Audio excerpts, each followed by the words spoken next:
Hello guys, Plagaga here and welcome to the second episode of Archetype Up-Rising, and yes, this is a series. In this video we will cover all cards of a certain archetype, explain their effects, show you some combos and also share some test choices with you. At the end you also get a deck profile, everything to prepare you for an upcoming archetype. Keep in mind the deck we will talk about today will come out in Maximum Crisis, so it isn't out in the TCG yet and therefore the names of the cards could change.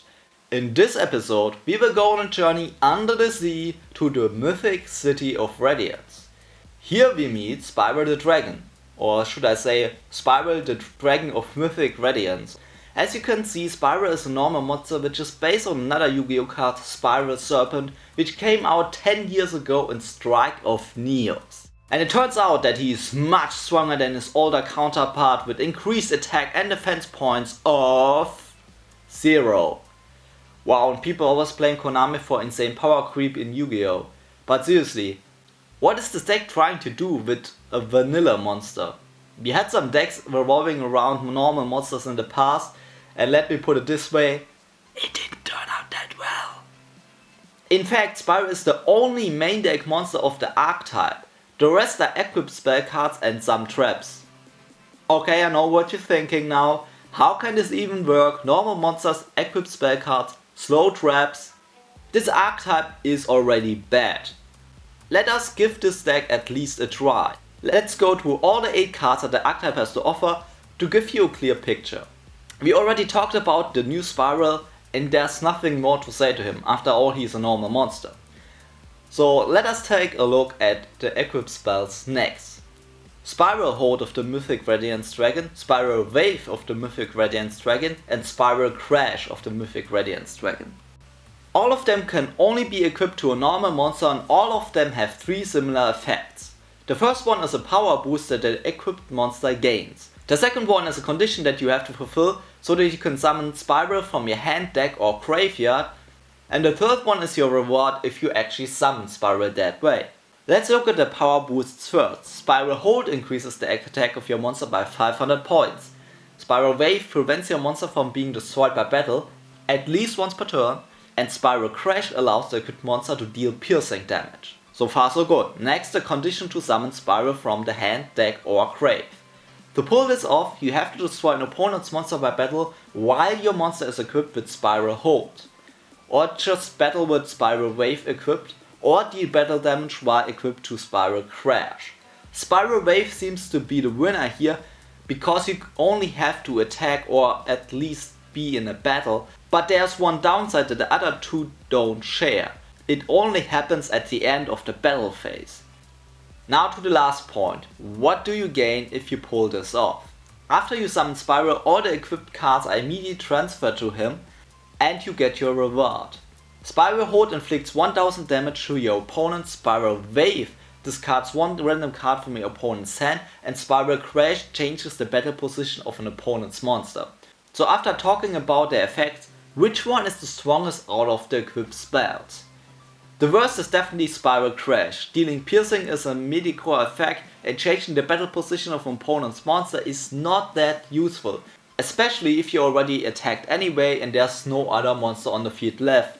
The second place has to go to Spiral Hold. This card has OTK written all over it. Plus 500 attack, 1000 damage. In an ideal situation where you attack an opponent's monster with 0 attack and you have a normal monster with 2000 attack equipped with this equipped spell card, you can deal nearly 7000 damage to your opponent. Impressive. But the best out of the 3 equipped spell cards is Spiral Wave. The card is the easiest to trigger. It gives you defense and also takes away 1 random card in your opponent's hand. So after we talked about the equipped spell cards, let's move on to the trap lineup. Clashing Whirlpool of the Mythic Radiance Dragon, Deep Whirlpool of the Mythic Radiance Dragon and Celestial Whirlpool of the Mythic Radiance Dragon. Like the equipped spells, these cards have a lot in common. All of them can be activated from the hand if Umi is face up on the field. You know, that really old field spell that has different versions of it. But more onto that later. They all have 1 effect on the field if you activate the trap and 1 in the graveyard if you banish them.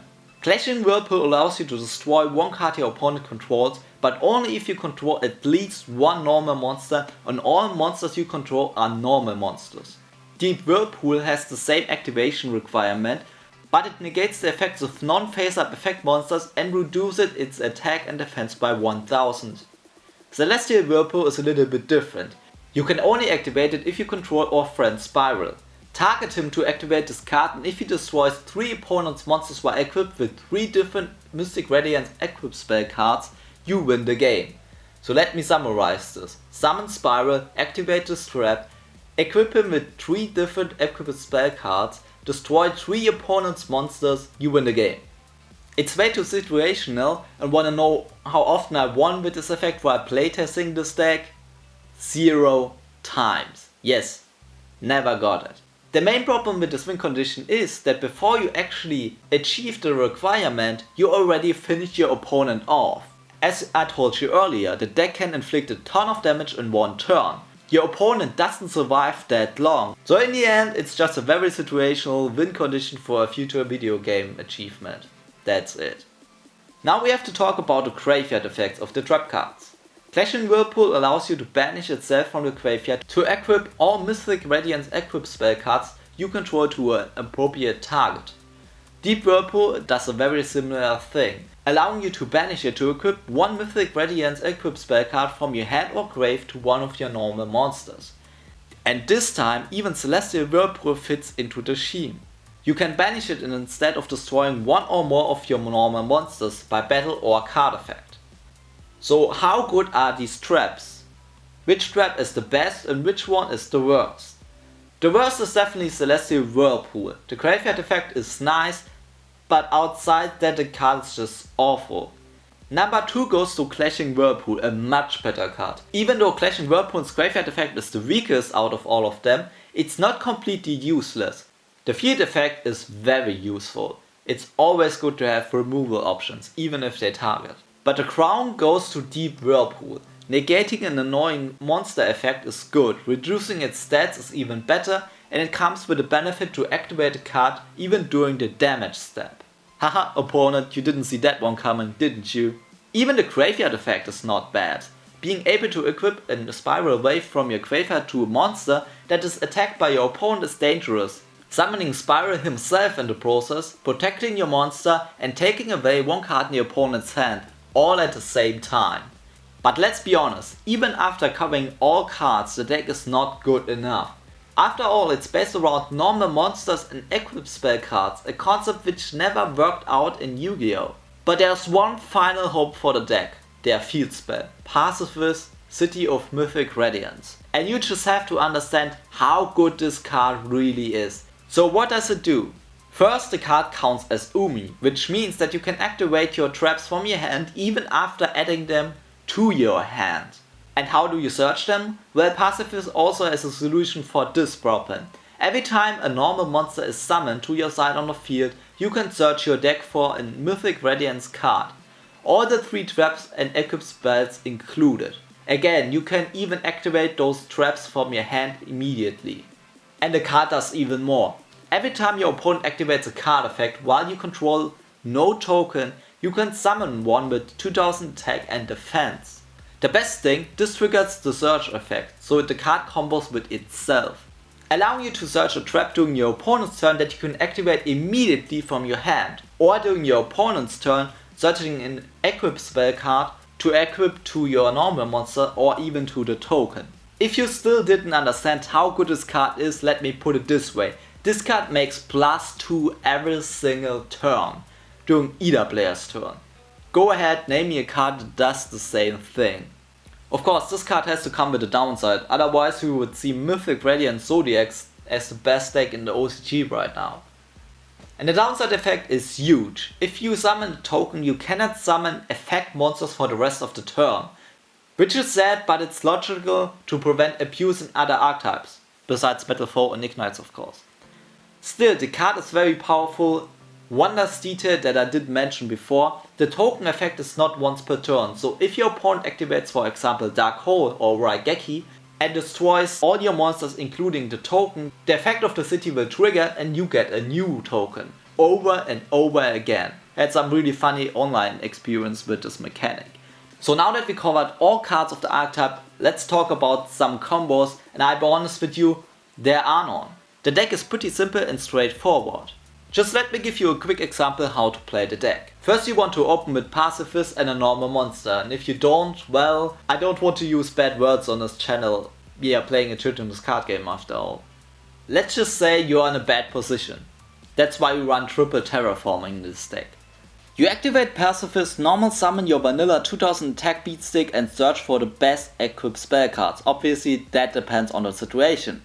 Then you end your turn and pray that your opponent isn't playing Cosmo Martial Spectre and has no spell trap removal. As soon as your opponent activates a card effect, which is very likely to happen, you search a trap card, just in case stuff happens, so you can intercept and stun your opponent. Then next turn you normal summon again, get Spiral Hold, or already if you have one, search Clashing Whirlpool to clean your way to go for an OTK. Attack with your monster, summon Spiral, inflict 1000 damage to your opponent, Spiral attacks with additional 500 attack, your other vanillas attack and even your token. All in all you will probably inflict between 8500 and 11,000 damage. And that's it. Unless of course he has that nasty Twin Twister. Okay, let's move on to the tech cards. Normal monsters with 2000 attack, like the new Megalo Smasher or Mystery Shelldragon, are pretty good. Rescue Rabbit helps you to go into XYZs like Barmut Shark, and you know what comes after that. Stupid Toad. All kinds of hand traps are also good. Keep in mind, Pacifist only restricts you to summon effect monsters, so Effect Veiler, Ghost Ogre and Max C don't interfere with your main deck strategy. When it comes to spells, Unexpected Die and Painful Decision help you to search and summon vanilla monsters, reducing the amount of vanillas that you have to play in your deck. All the traps have effects in the graveyard, so playing one copy of Foolish Burial Goods is a good idea. Other really good spells that you should consider are Heart of the Underdog, Dust Barrier, Order to Charge, although its setting doesn't work on tokens, Swing of Memories, Silent Doom, Dark Factory of Mass Production, or Faustian Bargain. How the hell do you pronounce that? Faustian Bargain? Faustian Bargain? I don't know. When it comes to traps we have less good ones but still a few. First Aid Squad, for example, Secrets of the Gallant. Keep in mind that the token is level 8, so Champion's Vigilance could be a good idea, or Common Charity to draw more cards. Last but not least we have to talk about Tyrant, Strohs and Heatwave, two of the most ridiculous Yu-Gi-Oh cards ever created. Preventing your opponent from summoning effect monsters, yes you heard right. Everybody who watched the first episode of Archetype Up-Rising knows what comes now. The strengths and weaknesses of the deck. The strengths first. You have access to some really nasty cards like Heatwave or Tyrant Strohs. You have traps that can be activated from the hand, making it very easy to intercept. Another upside is a very aggressive deck that can take opponents by surprise. Let's be honest, who of you remembers which traps can destroy an opponent's card and which equipped spell boosts the attack of the equipped monster by 500 points? Probably not that many, so yeah, you can actually surprise your opponent. Yeah, but that's already it. Let's face the weaknesses. The first one is you need your field spell. Without Pacifist you can hardly win. Spells and trap destruction is absolutely devastating against this deck. In addition, if the field spell is destroyed you cannot activate traps from the hand anymore. So if the first card your opponent activates is a Mystical Space Typhoon, you are next. Sadly the deck can brick, because you can only draw like normal monsters or equipped spell cards, which is not ideal. Point 3. Once your opponent knows the deck, it's actually pretty easy to play around. You already noticed this when I talked about combos. There are none. The deck has one way of winning. If you cannot attack over your opponent's monster or inflict damage, you cannot summon Spiral and put a threat on the board. And the last downside, which is actually pretty similar, are huge indestructible monsters like Cosmo Dark Destroyer. All the trap cards target, so beating such a monster is really tough. Same counts for attacking overt or inflict damage. In fact, once I won against a Lunar Light player only because he was stupid enough to summon a weaker monster, although he had a Lyro Dancer on the field. If this guy wouldn't be so stupid, I would have lost. So let's come to a final verdict. How good is the Mythic Radiance dragon? I know it, you know it, let's face it together, this deck won't be meta. You will not be able to beat Zodiacs with this deck. But it's pretty fun to play anyway. And it's actually much stronger than a lot of you might think. Of all the fun decks we had during the Arc V era, like Arrow Mages, Digital Bugs or Chemical Beasts, this archetype is one of the better ones. Being aggressive, being able to stun your opponent easily, generating a lot of advantage out of nowhere, the deck is definitely not bad. And with this I give the deck a C+. Like the episode before, here is my personal deck list. Feel free to copy it or change a few cards here and there. So that's it for today. I hope you enjoyed this video. Please let me know if you like this series and if you want me to do more videos on upcoming archetypes. So let me know in the comments below and don't forget to click on that subscribe button. Till next time, bye.